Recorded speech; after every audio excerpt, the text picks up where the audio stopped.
greatest of honours to be here. We'll send you the bill later. That's fine. Give him my own address.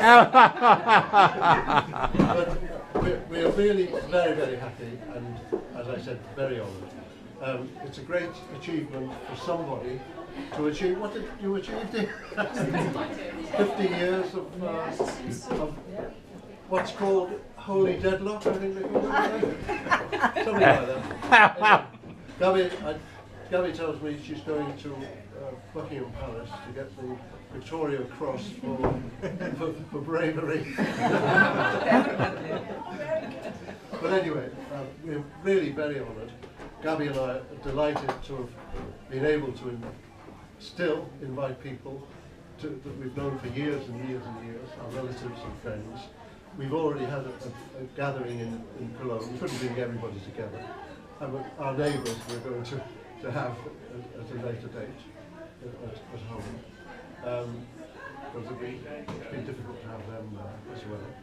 And anyway, I hope you enjoy your meal, and I hope you take great example from 50 years of married bliss. And all I can say is I'm not only grateful for you for coming, but grateful to Gaby for the last 50 years, and she's done me the greatest of honours. And without her, I think I would have been around. Never a true word spoken. I'll say it. I won't say it too loudly. Indeed. Oh, indeed. Yes. So I tell everybody I've been married twice. I have, indeed.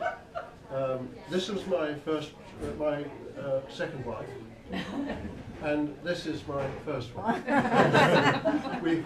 We went for an interview in London, just around the corner from Her Majesty the Queen, and we were told, well, I was offered a job in Zambia, and Gaby has accompanied me there, and I asked the director who interviewed me, would he tell her all the horrible things he said about Zambia directly, so that I wouldn't be blamed for the next 100 years. And this is what he did. And then we had to go and have lunch and make our minds up, are you going or not? Which we did, not far from Buckingham Gate, which is where we were. Yes. And we then decided, yes, we'll go. But then we were told, well, you've got to be married. And we went around the corner to where all the other film stars go, to Caxton Hall, to find out what the requirements were for marriage. And I asked them, well, knocked on a big oak door, and about half a mile down there was a big office. There was a man sitting there behind the desk. I just couldn't see him, and he beckoned us forward. And he said, what can I do for you? And I said, well, can you please tell us what we require in order to get married? This was a Caxton Hall, he said. And he looked us up and down and he said, money. I must say, he's been proven absolutely correct. Anyway, thereafter we had to go and sort ourselves out, because they wouldn't have let Gaby in with me. And that would be the end of the story. Well, part of the story. No, I'll rephrase that. I gave her the hard work, she gave me that. Well said. So, well said. So anyway, we're pleased to be here, and all I can say is you're all invited to the next one in 50 years' time. And thank you very much for coming. Well done. Jack and his wife, Gaina, they must still have Liverpool to stay.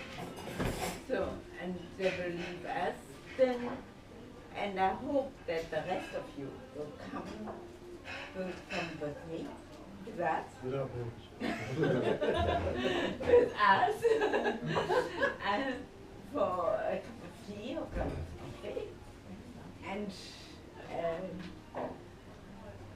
and look at the veranda. And do the washing up for us. Now we have. Is your dishwasher out of order? No. Two-legged one. Yeah, the dogs, but I don't know what to do with the dogs. I put them in the bedroom, but they are so nosy. They want to see Well, that is exactly. their business. Yeah, but you know, it's such trouble. We go back to 1964, I think. When, and Liz joined a little bit later.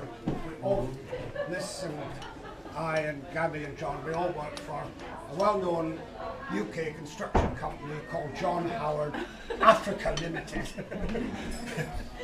And many a happy day we spent there. Yeah. Fond memories of playing golf on a Sunday afternoon at Shanama, the four of us. Yeah. And over the years, we all went our different ways. And really, I suppose, thanks to Gaby, who's been a stalwart in keeping contact, and that's kept us meeting each other from time to time, and every time we meet, it's as if we've never been away. And it's been a wonderful friendship to have with you. And I'm sure I'd say that for the rest of us as well. Yes. Here, here. Yeah. Now then, where do I go from there? It's, when you said it was an honour to have us here, it's an honour for us to be with you today. Yeah, yeah. Celebrate 50 years of, I'm sure, a very happy marriage. And perhaps you can still be around and do it 60. You know?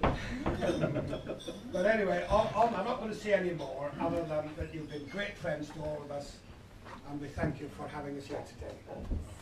So, Thank you very much. Cheers. Can I say that your speech could have been as short as the one I heard not so long ago, when the man, after dinner, got up and to give a talk on sex. And he looked around and he said, "Ladies and gentlemen, it gives me great pleasure." And he sat down again.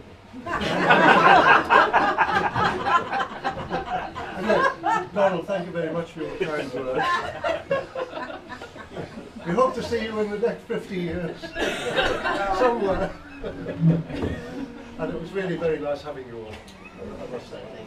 I mean, we hope that we continue to see you all in the future. Yeah, absolutely. It's a shame for us, and maybe for others as well, that we do have other friends who live far and far away, and they can't be here any more than Gaby's relatives couldn't be here.